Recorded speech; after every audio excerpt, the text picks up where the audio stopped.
நமக்கு ஒருத்தரை பிடிச்சிருச்சுன்னு வச்சுக்கோங்களேன், அவங்கள வந்து கண்மூடித்தனமாக நம்புவோம். அப்படி தான் நானும் வந்து விஜய் அவர்களை நம்பி அவருக்காக சப்போர்ட் பண்ணி இந்த சேனலே அவருக்காக டெடிகேட் பண்ணி அவருக்கு சப்போர்ட் பண்ணி வீடியோஸ் போட்டுட்ருக்கேன். ஆனால் நம்ம இந்த மாதிரி ஒரு குருட்டுத்தனமான நம்பிக்கையில் இருக்கும்போது யாராவது ஒருத்தர் எங்கேயாவது இருந்து வந்து திடீர்னு நம்மளுடைய கண்ணை திறந்து நீ நினைக்கிறவர் அப்படி கிடையாது, அவர் ரொம்ப மோசமானவர், உங்களை ஏமாற்றிட்டு இருக்காரு அப்படின்னு நமக்கு புரிய வைப்பாங்க. ஸோ அப்படி என்ன நேற்று புரிய வச்சவர் யாருன்னு பார்த்தீங்கன்னா, நம்ம பிஜேபியோடைய தமிழக தலைவரான அண்ணாமலை பிரதர் தான். என்னோட வயசில் கம்மியாக இருந்தாலும் ஆனால் அவருக்கு இருக்க அறிவு வந்து எல்லாருக்கும் இருந்துச்சுன்னு வச்சுங்களேன், தமிழ்நாடு ஒரு சொர்க்க பூமியாக மாறிடும் அப்படின்றத இந்த வீடியோ மூலிமா நான் வலியுறுத்த ஆசைப்பட்றேன். ஸோ அவர் என்னெல்லாம் நேற்று வந்து தளபதியை பற்றி சொல்லியிருக்காரு, இவ்வளோ தப்பான விஷயங்களை தளபதி செஞ்சுருக்காரு அப்படின்னு நினைக்கும் போது இவருக்காடா போய் சப்போர்ட் பண்ண அப்படின்னு அவர் என்ன பேசியிருக்காருன்னு முதல்ல நம்ம கேட்போம். எஸ்.ஏ. சந்திரசேகர் அவர்கள் நடத்தக்கூடிய பள்ளி, அந்த ட்ரஸ்ட் நடத்தக்கூடிய பள்ளி தான் விஜய் வித்யாசம். என்ன அர்த்தத்துல சில அரசியல் தலைவர்கள் அவங்க நடத்துற பள்ளி சிபிஎஸ்இ, அவங்க நடத்துற பள்ளியில ஹிந்தி இருக்கு, அவங்க சொந்த குழந்தைங்க பிரெஞ்சு படிக்கிறாங்க, அன்பில் மகேஷ் பொய்யாமொழியினுடைய சொந்த குழந்தை பிரெஞ்சு மொழி படிக்கிறாங்க. இந்த அரசியல்வாதிகள் எந்த லட்சணத்துல வெளியே வந்து அரசு பள்ளியில் இருக்கக்கூடிய மாணவர்கள் மட்டும் 2 மொழி படிக்க வேண்டும் என்று எந்த லட்சணத்துல சொல்றாங்க? இதுதாங்க நான் சொன்னேன். அதாவது தமிழ்நாட்டுக்குள்ள விஜய் அவர்கள் எவ்வளோ பெரிய ஒரு தப்பு பண்ணிட்டு இருக்காரு பார்த்தீங்களா? அதுவும் ஒரு சிபிஎஸ்இ ஸ்கூலை வச்சு நடத்தி அதில் வந்து தமிழ் மக்களுக்கு ஹிந்தி சொல்லி கொடுத்துட்டு இருக்காரு. இந்த மாதிரி ஒரு அயோக்கியத்தனத்தை எந்த தலைவராவது பண்ணியிருக்கானா தமிழ்நாட்டில் சொல்லுங்க? ஆனால் தலைவர் விஜய் அவர்கள் பண்ணியிருக்காரு அப்படின்னு சொல்லிட்டு தம்பி அண்ணாமலை வந்து பயங்கரமான ஒரு இஷ்யூஸ் எடுத்து கொடுக்குறாரு. அது மட்டும் இல்லாமல் விஜய் அவர்கள் பிள்ளைலாம் ஃப்ரெஞ்சு படிக்கிறாங்க, இன்னும் அன்பில் மகேஷ் பிள்ளைகள்லாம் ஃப்ரெஞ்சு படிக்கிறாங்க, ஆனால் தமிழக மக்கள் மட்டும் 3வது மொழியான ஹிந்தியை வந்து படிக்கிறது இவங்க யாருமே விட மாட்டேங்கிறாங்க அப்படின்னு நம்மளுடைய தமிழக மக்கள் மேலே அவ்வளோ அக்கறையில் மும்மொழி கொள்கையை எப்படியாவது உள்ளுக்குள்ளே கொண்டு வந்துடணும் தனி ஆளாக போராடுறாருங்க. தனி ஆளாக என்னால் இனிமேல் நான் என் சப்போர்ட் ஃபுல்லாக பிஜேபிக்கு தாங்க. இனிமேல் என் சப்போர்ட் ஃபுல்லாக பிஜேபி தான். நான் வந்து தமிழக வெற்றி கழகத்திலேருந்து உறுப்பினர்லேருந்து விலகி நான் என் சப்போர்ட்டை ஃபுல்லாக பிஜேபி தான் கொடுக்க போகிறேன். ஏன்னா இப்படிப்பட்ட ஒரு அயோக்கியத்தனத்தை தளபதி விஜய் அவர்கள் செஞ்சுட்டு இருக்காரு அப்படின்னு நினைக்கும் போது எனக்கு பயங்கர வருத்தமாக இருக்குது. ஏன்னா தமிழ்நாட்டை பொறுத்த வரைக்கும் நீங்கள் ஒரு அரசியல்வாதியாக இருந்தீங்கன்னா நீங்கள் கள்ளசாராய கடை வச்சுருக்கலாம், நீங்கள் வந்து ஆள் கடத்தல் பண்ணலாம், கோஷ்டியை வச்சு ரவுடிசம் பண்ணலாம், போலீஸ் உங்கள் கண்ட்ரோலில் போட்டுட்டு நீங்கள் நினச்ச விஷயத்தெல்லாம் பண்ணலாம். ஆனால் ஒரு ஸ்கூல், அதுவும் சிபிஎஸ்சி ஸ்கூல், அதுவும் சிபிஎஸ்சி ஸ்கூல் வச்சுருக்கலாமாங்க? நீங்கள் வச்சுருக்கலாமா? ஸ்கூல் வச்சுருக்கலாமாங்க? நீங்கள் எப்படிங்க நீங்கள் ஸ்கூல் வச்சு நடத்தலாம்? இவ்வளோ பெரிய அயோக்கியத்தனத்தை தலைவர் விஜய் அவர்கள் பண்ணிட்டான்னு நினைக்கும் போது என்னால். அது மட்டும் இல்லாமல் அண்ணாமலை ஒரு கேள்வி கேட்குறாரு பாருங்க, பயங்கரமான ஒரு கேள்வி, நம்மளால் பதில் சொல்லவே முடியாதுங்க. அப்படிப்பட்ட ஒரு கேள்வி எடுத்து முன்னாடி போடுறாரு. இதுக்காக தாங்க அவர் லண்டனில் போய் படிச்சுட்டு வந்திருக்கு. இதுக்காக தான் அவர் லண்டனில் போய் படிச்சுட்டு வந்து இவ்வளோ அறிவுஜீவியாக இருக்கிறாரு அப்படின்னு நான் நினைக்கும் போது, அதாவது நம்ம நாட்டில் என்ன தான் படிப்பு இருந்தாலும் மேல் படிப்புக்கு எல்லோரும் வெளிநாட்டுக்கு ஏன் போகிறோம்? நம்மளை படிப்போட அங்கே பெட்டராக இருக்குது அப்படின்றதுக்காக அங்கே போகிறோம். ஸோ அந்த மாதிரி ஒரு பெட்டரான ஒரு படிப்பை தமிழ்நாட்டுக்குள்ளே எப்படியாவது கொண்டு வந்தோம்னு அண்ணாமலை கஷ்டப்படுறாரு. அதுக்கு ஒரு விஷயத்தை சொல்லியிருக்காரு. நீங்கள் அந்த வீடியோவை பார்த்துருப்பீங்கன்னு நினைக்கிறேன். ஆய்வறிக்கை நான் சொன்ன அந்த ஏசர் 2024 அப்படிங்கிற ஒரு ஆய்வறிக்கை, இதில் வந்து இப்படி இருக்குது. 2வது படிக்கக்கூடிய ஒரு பாடத்திட்டத்தில் உள்ள ஒரு பேராகிராஃபை ஒரு 3வது படிக்கக்கூடிய 5வது 8ஆம் வகுப்பு படிக்கக்கூடிய மாணவனால் இத்தனை % வந்து படிக்க முடியல அப்படின்ற ஒரு கணக்கெல்லாம் வந்து சொல்கிறாரு. ஒரு அவருடைய வீடியோக்கள் இதெல்லாம் டேட்டாலாம் போட்டு காட்டுறாரு. என்ன சொல்ல வர்றாருன்னா, தமிழே இங்கே வந்து நிறைய பேருக்கு சரியாக வரல அப்படின்ற ஒரு விஷயத்தை வந்து சொல்கிறாரு. பார்த்தீங்களா எவ்வளோ அறிவார்ந்தமாக ஒரு கேள்வி கேட்குறாரு. அதாவது 2வது வகுப்பு பிள்ளைங்க படிக்கக்கூடிய அந்த ஒரு பாட புத்தகத்தில் இருக்கிறத 5ஆம் வகுப்பு பிள்ளைங்க 8ஆம் வகுப்பு பிள்ளைங்கனாலே படிக்க முடியல. அந்த அளவுக்கு லாங்குவேஜ் சப்ஜெக்டில் பசங்கள்லாம் வீக்காக இருக்கிறாங்க. இதுக்கு தான் மும்மொழி கொள்கை தேவைன்னு சொல்லிட்டு என்ன மாதிரி ஒரு மூளை யூஸ் பண்ணி சொல்கிறாரு பாருங்க.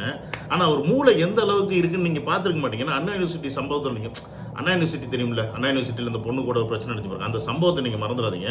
அந்த சம்பவத்தை நீங்கள் வந்து என்ன பண்ணாருன்னு பார்த்தீங்கன்னா நான் இதுக்கப்புறம் விளக்கம் கொடுக்குறேன்.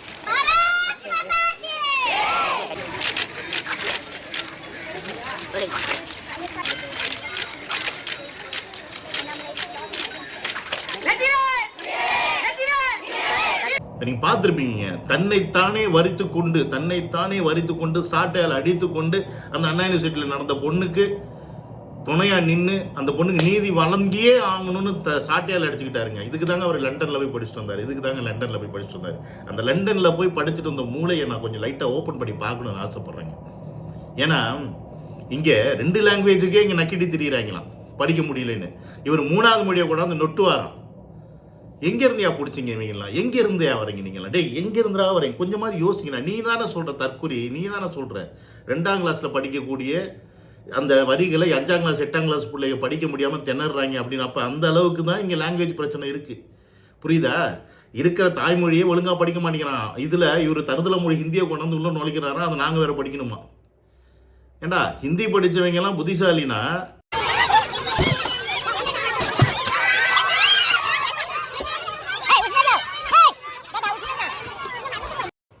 இப்படி தான் இருக்கணும். இப்போ நீங்கள் பார்த்துருப்பீங்கல்ல, ஹிந்தி படித்தவங்கலாம் புத்திசாலினா இப்படி தான் இருக்கணும்.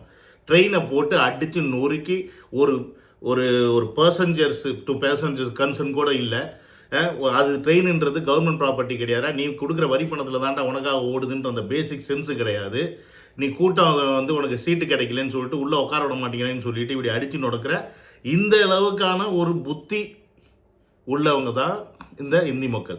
இதெல்லாம் எங்கே நடக்குதுன்னு பார்த்தீங்கன்னா மத்திய பிரதேஷ், உத்தரப்பிரதேஷ், பீகார் இந்த மாதிரி இடங்கள்ல இருந்து நடக்குது. ஏன்னு கேட்டிங்கன்னா இங்கே அவங்களுக்கு அறிவுன்ற ஒன்று கிடையாது. அவங்களுக்கு ஹிந்தியை தவிர வேறு எதுவுமே தெரியாது.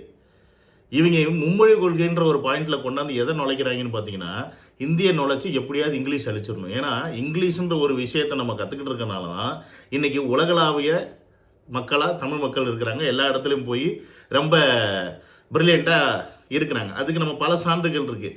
கூகுளோட சிஇஓ சுந்தர் பிச்சையாக இருக்கலாம்.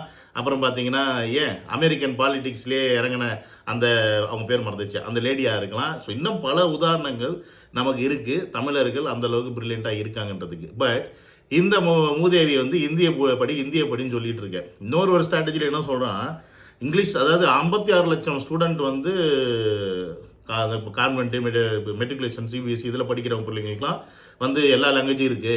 ஆனால் கவர்மெண்ட் ஸ்கூலில் படிக்கிற பிள்ளைங்களுக்கு மட்டும்தான் தமிழ் மட்டும்தான் இருக்குது. ஸோ அதனால அவங்களுக்கு இங்கிலீஷ் ஹிந்தி வந்து நம்ம வந்து திணிக்கணும், ஹிந்தியை வந்து மும்மொழி கொள்கையை வைக்கணும் அப்படின்னு சொல்லி நீ கொண்டு வர. ஹிந்தியை கொண்டாந்து தமிழ்நாட்டுக்குள்ள நுழைச்சான் அப்படின்னா வரப்போகிற காலங்களில் தமிழ்நாட்டினோட நிலைமை இப்படி தான் இருக்கும். என்ன பண்ண போகிறான்? ஷோ கொஞ்சம் கூட சென்ஸே இல்லை பாருங்களேன். அதாவது அது ட்ரெயின் அப்படின்றது மக்களுடைய வரி பணத்தில், அதெல்லாம் விடுங்க. ஒருத்தருக்கு பாதுகாப்பின்மை வந்து இந்த அளவுக்கு ஏற்படுத்துகிறாங்க. இந்தியை தெரிஞ்ச தற்கொலை பரதேசிங்க.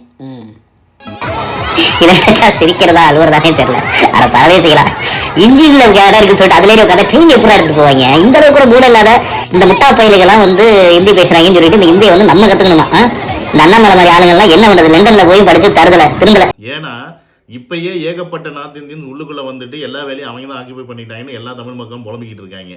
அப்படி இருக்கும்போது இந்தியை மொத்தமாக கொண்டு வந்துட்டோன்னு வச்சுக்கோங்க, எங்கே இருக்கவங்கலாம் இங்கே வந்து செட்டில் ஆகிட்டு அவன் பிள்ளை ஹிந்தியில் சேர்த்து ஹிந்தியிலே படிக்க வச்சுருவான்.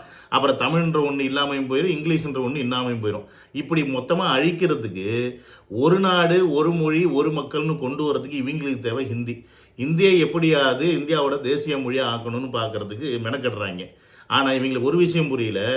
அன்றைக்கி 1938 ஹிந்தியை வந்து எதிர்த்துக்கிட்டு தான் இருக்கிறோம். ஸோ ஹிந்தின்றதில்ல இன்னொரு எந்த மொழி வந்து தமிழ்நாட்டுக்குள்ளேயும் சரி தன்னுடைய தாய்மொழி அழிச்சிட்டு எந்த மொழியும் உள்ளே வந்தால் அதை எதிர்க்கிறது தமிழக மக்களின் ஒரு தலையாய கடமை. அது மட்டும் இல்லாமல் தமிழக அரசாங்கமே இருமொழி கொள்கை தான்.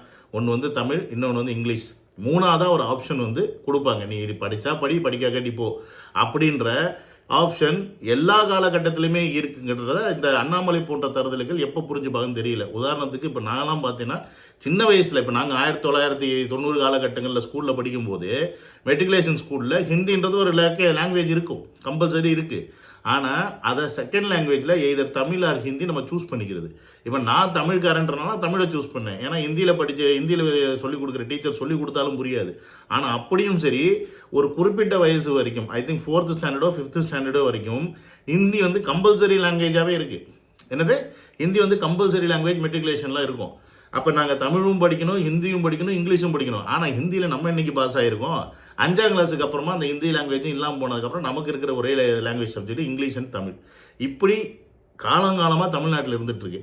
அது போக சிபிஎஸ்சி, கேந்திர வித்யாலயா இந்த ஸ்கூல்லாம் என்ன பண்ணாங்கன்னா தமிழை வந்து 2வது சப்ஜெக்டாக வச்சுட்டு ஹிந்தியை தான் மெயின் சப்ஜெக்ட். அவங்க ஹிந்தி தான் ஃபஸ்ட்டு படிக்கணும், தமிழ் வேணும்னா எடுத்து படிக்கலாம். அப்படி இருக்குது.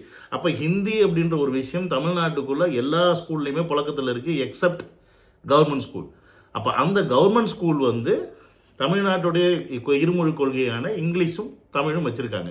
நீ இப்போ இந்த கவர்மெண்ட் ஸ்கூல்லையும் நீ வந்து இந்தியை கொண்டாந்து நுழைக்கணுன்றதுக்கு ரீசன் என்ன அப்படின்னா தமிழக மக்கள் தமிழ்ன்ற ஒன்றை மறக்கடிக்கணும், அது போக இங்கிலீஷ்ன்ற ஒன்றை சுத்தமாக மறக்கடிக்கணும், இந்தியை மட்டும் இவங்க படிக்கணும் அப்படின்ற ஒரு எண்ணம் தான். இங்கிலீஷ் படித்தா நான் உலகத்தில் எங்கே வேணால் போய் வேலை வைப்பேன், ஹிந்தி படித்தா எங்கடா போய் வேலை வைப்பேன் அங்கேயே வேலை பார்க்க முடியாமல் அங்கேயே வேலை கிடைக்காம தாண்டா எல்லாம் சவுத் இந்தியாவுக்கு வராங்க, தமிழ்நாடு சைடுக்கு, கேரளா சைடு, கர்நாடகான்னு போகிறாங்க. இதில் இந்திய படின்னு போட்டு எங்கள் உசுரை போட்டு என்ன வாங்குறேன். இப்போ நான் ஒரு 4-5 லாங்குவேஜ் பேசுவேன்டா. எனக்கு நான் தமிழ்நாட்டு விட்டு வரும்போது தமிழை தவிர எதுவுமே தெரியாது. இங்கிலீஷ் மீடியத்தில் படித்தே இருந்தாலும் இங்கிலீஷ் பாய்க்க தெரியும், பேச தெரியாது. ஆனால் இன்றைக்கி நான் 4-5 லாங்குவேஜ் பேசுவேன் அப்படின்னா என்னுடைய தேவை, நான் வெளியில் வந்துட்டேன். இன்றைக்கி நான் தமிழ் பேசுவேன், மலையாளம் பேசுவேன், ஹிந்தி பேசுவேன், கொஞ்சம் அரபி பேசுவேன். இதெல்லாம் எதற்காக? நான் இங்கே பிழைக்கணும் அப்படின்னு வரும்போது நான் கற்றுக்க போகிறேன். அவ்வளோதான் பேச்சு வழக்கு. இதில் எழுதுறதோ இதில் லிட்ரேச்சர் ஆகிறதோ அதெல்லாம் நமக்கு தேவையில்லை. பேசுகிறதுக்கு, கம்யூனிகேட் பண்ணுறதுக்கு, புரியறதுக்கு போதுமா, அது அவன் போய் கற்றுக்க போகிறான். இங்கே தமிழ்நாட்டில் வந்த தமிழர்கள் வாழ்கிற இடத்துல ஹிந்திக்காரங்க வந்து ஹிந்தி கற்றுக்கிட்டு வேலை பார்க்கலையா? அந்த மாதிரி தமிழ்நாட்டு போகிறக்காரன் நார்த் இந்தியா போனான்னா அங்கே போய் கற்றுக்கிட்டு வாழ போகிறான். ஸோ நீ என்ன பண்ண பார்த்துருக்கீங்கன்னா, உங்களுக்கு ஒரு மொழி கொள்கையை கொண்டு வந்து திணிச்சு ஒரு நாடு ஒரு தேசம் ஆக்கணும். அப்படி நீங்கள் ஆக்கணும்னு நினச்சிங்கன்னா நாட்டுக்குள்ளே பிரச்சனை வந்து நாடு பிரிமை ஒழிய ஒன்றா இருக்கிறதுக்கு வாய்ப்பே கிடையாது. அதை மறந்துடாதீங்கடா தருதலை பிஜேபிஸ் அப்படின்றத இந்த வீடியோவில் சொல்லிக்க ஆசைப்பட்றேன். அப்புறம் என்னது, விஜய் அவர்களுடைய ஸ்கூல் விஜய் வித்யாசிரம்னு சொல்லிட்டு சிபிஎஸ்சி ஸ்கூலு. என்ன லைசன்ஸ் கொடுக்குறீங்களோ அந்த லைசன்ஸ் தாண்டா வைக்க முடியும். கள்ள சாராயம் கடை ஒன்று வச்சு நடத்தலையே, சாராய கடை ஒன்று வச்சு நடத்தலையே, ஸ்கூல் தானே வச்சு நடத்துகிறாரு. சரி, இதை சொன்ன நீ விஜய் அவர்கள் இலவசமாக ஒரு ஸ்கூல் கட்டி கொடுத்துருக்காரு, அதை நீங்கள் சொல்கிறது இல்லை. மொத்தமாகவே இலவசம் தான். ஆனால் என்ன, இப்போ அதை பார்த்தீங்கன்னு வச்சுக்கோங்க, அந்த ஸ்கூலையும் இந்த ஸ்கூலையும் கம்பேர் பண்ணி பார்த்தீங்களா, காசு வாங்குற ஸ்கூல் எப்படி இருக்குது, காசு வாங்காத ஸ்கூல் இப்படி இருக்குது அப்படின்னு சொல்லிட்டு அதையும் கம்பேர் பண்ணுறாங்க. அதையும் பார்த்துட்டு வந்துருங்க.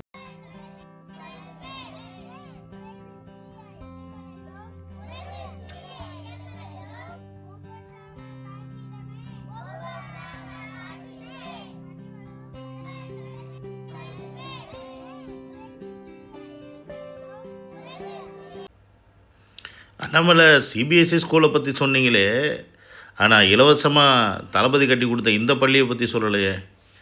இது முற்றிலும் இலவசம், அது காசுக்கானது.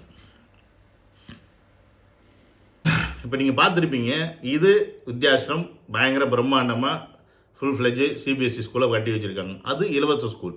இலவச ஸ்கூல் ஒரு மனிதன் கொடுக்குறான் அப்படின்னா அவனுடைய என்ன கெப்பாசிட்டி முடியுமோ அதை மட்டும்தான் செய்ய முடியும். அது மாதிரி எல்லா இடத்துலையும் அவங்க இலவச ஸ்கூல் கட்டி கொடுத்து இந்த அளவுக்கு பிரம்மாண்டம் வச்சு நடத்தவும் முடியாது. அந்த அளவுக்கு அவங்க வசதி கிடையாது. அதனால தான் ஒரு மனிதன் தான் நினைத்ததை செயல்படுத்தணும்னா அதற்கு அரசியல் அதிகாரம் தேவை அப்படின்றது. அந்த அதிகாரத்தை நோக்கி தான் இன்றைக்கி விஜய் அவர்கள் போயிட்டுருக்காரு. ஒருவேளை விஜய் அவர்கள் இந்த சிஎம் சீட்டில் இருந்தார்னா கண்டிப்பாக விஜய் வித்யாசிராமை எப்படி கட்டியிருக்காரோ அதை விட பெட்டராக கவர்மெண்ட் ஸ்கூலை மாற்றுறதுக்கான எல்லா வேலையுமே செய்வாங்க. அப்படி ஒரு தலைவரை இந்தியாவில் ஆல்ரெடி ஒரு வாட்டி வந்து அதை நடத்தியும் காட்டியிருக்காரு. அவர் யாருன்னு பார்த்தீங்கன்னா டெல்லியில் இருக்க Arvind Kejriwal. Classroom up to date नहीं थे, ग्राउंड अप टू डेट नहीं था. स्कूल के अंदर एंटर करते ही एमपी हॉल दिखता है, एयर कंडीशन है, चारों तरफ इसमें एसी लगे हुए हैं और वहाँ पर एक स्टेज है जिसको सजाया गया है. बहुत अच्छा गार्डन बना रखा है, आप देख सकते हो. जिम है यहाँ पर, अंदर देखिए जरा. मैंने तो आज तक कोई स्कूल देखा नहीं था जिसमें ऐसा जिम हो जिसमें वेट लिफ्टिंग भी हो सके. बच्चों के खेलने के लिए ग्राउंड है यहाँ पर और काफी सुंदर पेंटिंग्स कर रखी है दीवार पे, आप देख सकते हैं, सजा रखा है. वहाँ पर योगा के पोजेस बना रखे हैं और यहाँ पर एक मिनिमलिस्टिक आर्ट देख सकते हैं आप. तरह की किताबें हैं यहाँ पर, सही से टेबल्स हैं, चेयर्स हैं, जैसी लाइब्रेरी एक होती है यहाँ पर, तो कोई चीज़ नहीं है शिकायत करने की. क्लासरूम्स भी यहाँ पर नो डाउट बहुत अच्छे से मेंटेन हैं. आप डेस्क देख सकते हैं, स्टडी डेस्क हैं, हाई क्वालिटी के डेस्क हैं, मेटल के बने हैं. ये बजट भी अनाउंस हुआ है और दिल्ली सरकार ने 26% बजट एजुकेशन के लिए रखा है. Highest ever share percentage in the budget for. இதுதான் ஒரு உண்மையான தலைவர் பண்ணக்கூடிய ஒரு விஷயம். அதாவது உண்மையாலுமே தன் மக்களை நேசிக்கிறார் அப்படின்னா அவங்க செய்யணும்னு நினைக்கிறாங்கன்னா அவங்களுக்கு தேவை அதிகாரம். அந்த அதிகாரத்தில் இருந்தால் மட்டும்தான் இந்த கவர்மெண்ட் ஸ்கூலெல்லாம் அந்த அளவுக்கு மேம்படுத்த முடியுமே ஒழிய தனி மனிதனாக நீ எவ்வளோ பெரிய கோடீஸ்வரனாக இருந்தாலும் உன்னால் எல்லா இடத்துலையும் போய் செஞ்சிட முடியாது. ஸோ சிபிஎஸ்சி ஸ்கூலில் ஒருத்தெல்லாம் போஸ்ட் போட்டிருக்கேன், கிட்டத்தட்ட 46,000 ப்ரீ கேஜிக்கு யூகேஜிக்கே வாங்குறாங்கன்னு. ஏண்டா இன்றைக்கி எல்லா ஸ்கூல்லையுமே அந்த ரேட்டுக்கு தான் போய்கிட்டு இருக்கு. 46,000 கொடுத்து கூட தமிழக மக்கள் அந்த பசங்களை அந்த ஸ்கூலில் சேர்த்து படிக்க வைக்க முடியல அப்படின்னா வருஷத்துக்கு, அப்போ அவங்களுடைய பொருளாதாரம் எந்த நிலைமையில் இருக்குது அப்படின்றத இந்த அரசாங்கம் பார்க்கணும். அப்போ அந்த பொருளாதாரத்தை கொடுக்கறதுக்கு வக்கில்லாத தமிழக அரசு கேள்வி தான் கேட்போம். ஏன்னு கேட்டிங்கன்னா, நீங்கள் வேலைவாய்ப்பை எங்களுக்கு எந்த அளவுக்கு ஏற்படுத்தி கொடுக்குறீங்களோ அந்த அளவுக்கு மக்கள் வந்து பொருளாதாரத்தில் மேம்படுவாங்க. ஆனால் இங்கே வேலைவாய்ப்பு அப்படின்னு சொன்னோம்னா உடனே நாங்கள் இண்டஸ்ட்ரி தான் கட்ட போவோம், நாங்கள் வந்து விமானம் கட்ட போவோம், நாங்கள் வந்து பெரிய அணு உலை கட்ட போவோம், ஆனால் நீங்கள் எல்லாத்தையும் எதிர்ப்பேனுங்க. ஆமாம், நீ வேலைவாய்ப்பை ஏற்றுறன்ற பேரில் எங்களை மொத்தமாக குழி தோண்டி புதைக்கிறதுக்கு வழியை பண்ண அப்படின்னா எப்படா ஒத்துப்போம்? பொருளாதாரத்தை ஏற்றுறதுக்கு ஏகப்பட்ட வழிகள் இருக்குது. விவசாயம் சார்ந்த பிஸ்னஸ் இருக்குது, விவசாயம் சார்ந்த தொழிற்சாலைகள் இருக்குது, அதை மேம்படுத்தலாம். ஆனால் அதெல்லாம் செய்ய மாட்டாங்க. பட் தமிழக மக்கள் என்னெல்லாம் வேண்டான்னு சொல்கிறாங்களோ அதெல்லாம் வேணும், அதெல்லாம் கொண்டாந்து திணிக்கணும் அப்படின்னு சொல்லிட்டு ஒரு முனைப்போடு இருக்கிறது தான் இந்த டிஎம்கேவும் சரி, இந்த பிஜேபியும் சரி. இன்னும் சொல்ல போனால் எனக்கு தெரிஞ்சு எல்லாத்துலேயும் அடிச்சுக்கிற பாலிட்டிஷியன்ஸு தமிழகத்தில் ஒற்றுமையாக இருக்கிறது ஒரே விஷயம் அப்படின்னா இந்த மொழிக் கொள்கையில் மட்டும்தான். அதாவது புரியுதுங்களா இல்லையா? ஏடிஎம்கேலேருந்து, டிஎம்கேலேருந்து, சீமான்லேருந்து, பிஜேபி பாமகலேருந்து எல்லா பயில்களும் ஒற்றுமையாக தமிழ்நாட்டில் இந்த மும்மொழி கொள்கை எங்களுக்கு தேவையே இல்லை அப்படின்றத எதிர்க்கிறாங்க. ஏன்னு கேட்டிங்கன்னா 5% ஓட்டு வாங்கின பிஜேபி நீ சொல்கிற கருத்தை நான் ஏன்டா கேட்கணும்? எனக்கு தெரியும் நாங்கள் எங்கள் ஸ்டேட் எப்படி இருக்குது. நீங்கள் நிதியோகன்னு சொல்லிட்டு ஒரு ஆய்வு அறிக்கை நடத்துனாங்க. அதில் நம்பர் 1, 2, 3 இடத்துல இருக்கிறதே தமிழ்நாடு, கேரளா, மகாராஷ்டிரா தான்.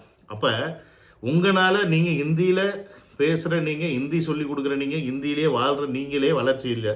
இதில் தமிழ்நாட்டோட வளர்ச்சியை நீங்கள் மேம்படுத்துறதுக்கு தமிழ்நாட்டு பிள்ளைகளுடைய கம்யூனிகேஷன் டெவலப் ஆகிறதுக்கு நீங்கள் மும்மொழி கொள்கை வேணும், அதில் கொண்டாந்து இந்தியை திணிக்கணும்னா அது உங்கள் ஒப்பனாலே முடியாது அப்படின்றத நீங்கள் மறந்துட்டீங்க அப்படின்றத திருப்பி ஞாபகப்படுத்த ஆசைப்பட்றேன். அண்ணாமலை அவர்களே, நீங்கள் வேணால் ஒன்று பண்ணுங்கள், திருப்பியும் சாட்டையால் எடுத்து அடிச்சுக்கிட்டு இந்த மும்மொழி கொள்கையை ஒரு வாட்டி போராடுங்க. மக்கள் அட்லீஸ்ட் பார்த்தாது கொஞ்சம் ரசிக்கணும் அப்படின்றத இந்த வீடியோ ரொம்ப ஸ்ட்ராங்காக சொல்லி ஆசைப்பட்றேன்.